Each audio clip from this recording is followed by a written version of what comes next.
Coming up, the New Jersey Supreme Court is giving some juveniles a second chance. CBS News is coming after Donald Trump after breaking an agreement, and Chris Christie is urging Americans to wear a mask. All that and more on tonight's episode of RTN News.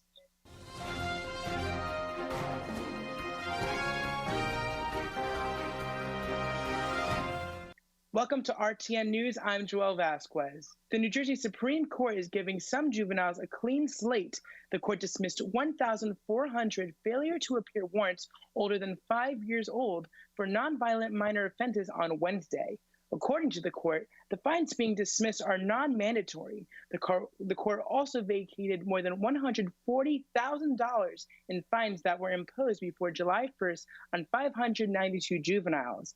In an order signed by Chief Justice Stuart Rabner, the court wrote, quote, "The young people who owe those fines, including disproportionate numbers of color of youth, overwhelmingly lack the capacity to make necessary payments, and the fines serve only to prolong involvement with the juvenile and criminal justice systems," end quote. The justices have instructed courts to review and dismiss similar warrants. Former New Jersey Governor Chris Christie wants Americans to learn from his mistake and wear a mask. After contracting COVID-19 and spending 7 days in the hospital, Christie wrote in the Wall Street Journal that wearing a mask is not a partisan or a cultural symbol. The former governor admitted to not wearing a mask at the Supreme Court nomination ceremony of Amy Coney Barrett on September 26th and during a debate prep with President Donald Trump. Christie wrote, quote, "I mistook the bubble of security around the president for a viral safe zone. I was wrong. There is no safe zone from this virus," end quote. His op-ed is titled, "I Should Have Worn a Mask." The former president of a fraternity at Temple University has been sentenced up to 7 years in state prison for attempted sexual assault. 23-year-old Ari Goldstein, former president of Alpha Epsilon Pi, was convicted in February for the attempted sexual assault of a female student.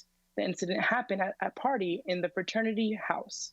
Goldstein will also register as a sex offender under the sentence imposed Wednesday. Temple suspended the frat back in 2018 after at least 3 women alleged sexual assault. After the break, Governor Phil Murphy quarantines after 2 staff members test positive for COVID-19. And a Montgomery County teenager is hoping to make the world a better place with her song. We'll be right back.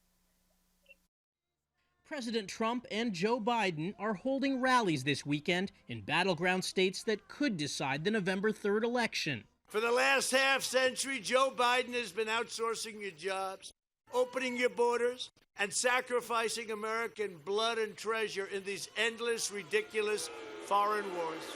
The president traveled to North Carolina, Ohio, and Wisconsin on Saturday. Former Vice President Biden campaigned in his native Pennsylvania, where he continued to go after the president for his pandemic response. In our debate on Thursday night, Trump was still saying, "We're rounding the corner. It's going away. We're learning to live with it." As I told him, we're not learning to live it, we're learning to die with it. Welcome back to RTN News. The New Jersey Governor Phil Murphy is quarantining after 2 staff members tested positive for coronavirus. Murphy broke the news about his exposure during an event at Camden County Community College on Wednesday. He was forced to leave the event. Murphy said, quote, "No one is immune to the virus. We must be vigilant," end quote. The first person to test positive for the virus on his team was Mike DeLameter, the deputy chief of staff. The governor and his wife, Tammy, will be tested on Saturday and Monday before returning to public events. A Montgomery County teenager writes a song she hopes will help heal the country's racial divide. Angelina Mack's original song, "Stop a Fight," encourages people to stand up against racial injustice. The 15-year-old says, quote, "The whole message was that I can stop the fight. I could use my privilege to step in between and help find a bridge between them," end quote. Matt comes from a multiracial family and dedicated her song to her father and brother, who she says, as African-American men, face treatment she will never understand. An inspired stranger created a music video for the song. It has more than 16,000 views on YouTube. One of Philadelphia's biggest fundraisers, Philly Fights Cancer, went virtual this year. The event was held on Saturday at 7 p.m., and people attended the event from the comfort of their own home. All the money was given to Penn Medicine's Abramson Cancer Center. Comedian Sebastian Maniscalco headlined the event, and Philly native Jesse Kyle also performed. The singer said, quote, "I'm an actual patient, a mom, a wife who is treated there, so they get to see where their dollars are going," end quote. Since 2015, Philly Fights Cancer has raised more than $39 million for the Abramson Cancer Center. After the break, Isabella Casper gives us an update on what's happening on campus. We'll be right back.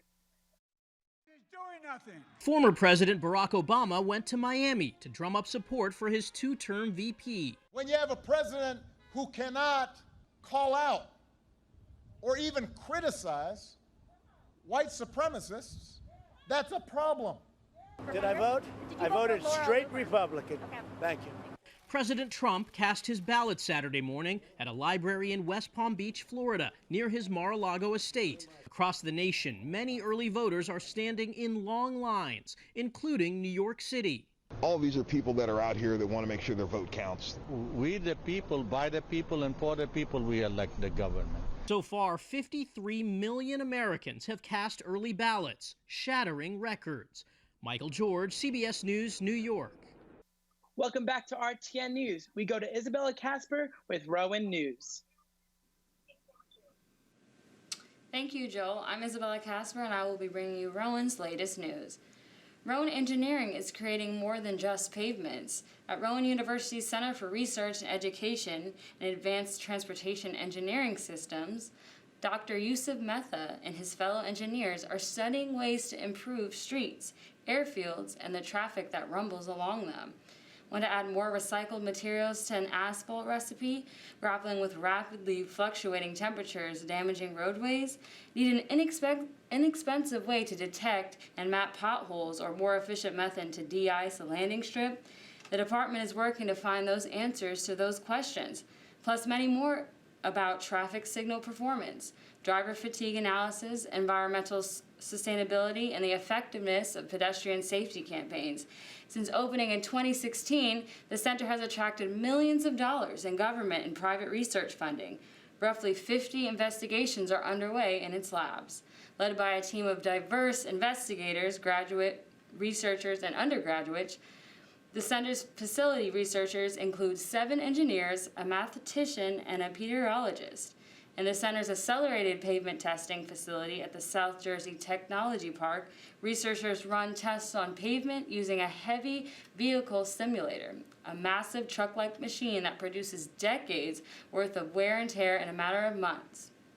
The center's biggest customer is the Department of Defense, which supplies roughly $11 million in research funding. The military needs improved pavement materials for cold weather climates to protect national security interests in the Arctic region.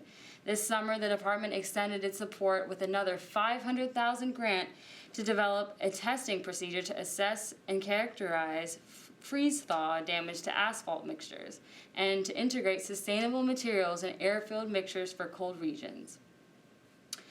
Rowan theater artists project hope here on campus. The theater and dance staff and facility members, David Cinema, Thomas Fusco, and Robert Thorne, joined forces this summer to create a theatrical way to show appreciation for the heroes who have been working day in and day out to get us through COVID-19. Projections for Hope 2020 first came to life in April when Thorpe, the lighting designer for the department, decided to use his expertise to offer a visual. He purchased a series of glass patterns from theatrical supplier Roscoe Laboratories called Gobos for Hope, with which images can be projected onto walls and buildings using lighting instruments. He started lighting his house in Rankos Village each night with a different positive message to honor those working so hard during the crisis. Thorpe then contacted his colleagues from the department's entertainment technology production team, Fusco, the technical director, and the supervisor of sound and music, to take the idea to the next step.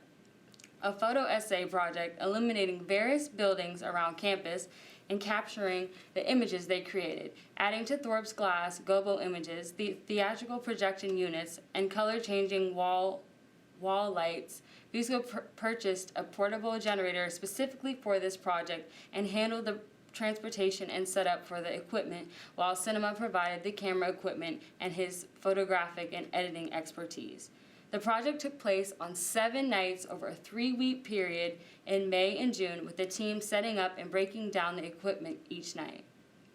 The final result now is a series of images that document the effort, which was and is to provide an uplifting message to the Rowan community and to thank first responders, healthcare professionals, and essential workers.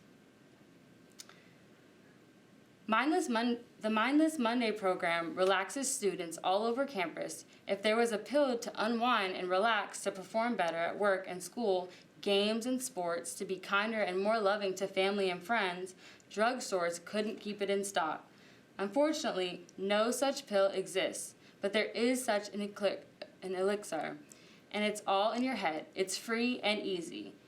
Ever popular yet ancient practice of mindfulness meditation, simply focusing on one's attention on the present moment, is scientifically proven to confer a wide range of benefits, from reducing stress to promoting overall happiness, and it's offered for free right here at Rowan.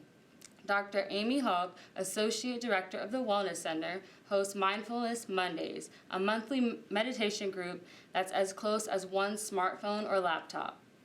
There are so many benefits, said Hogg, whose 30 to 40-minute guided sessions are built around each theme each month.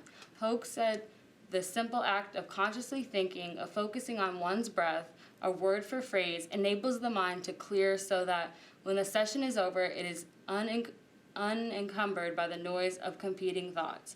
Our culture enforces multitasking, but that's not how our psychologically works best. Hogg said, when we put our awareness and energy into one thing at a time, we do better, she said.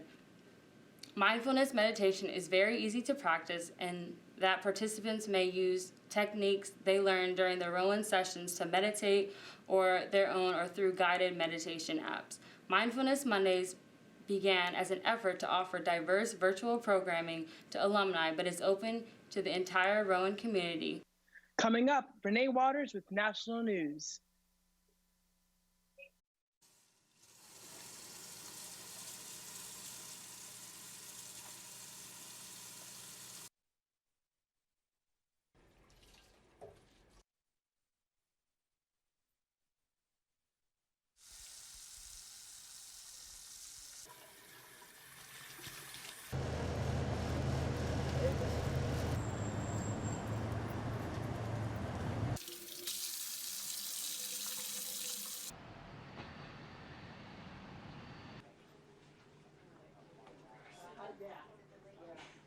From the MRI. It could also be used for... Welcome back. A couple is refusing to leave this Disney executive's house. Renee Waters with more.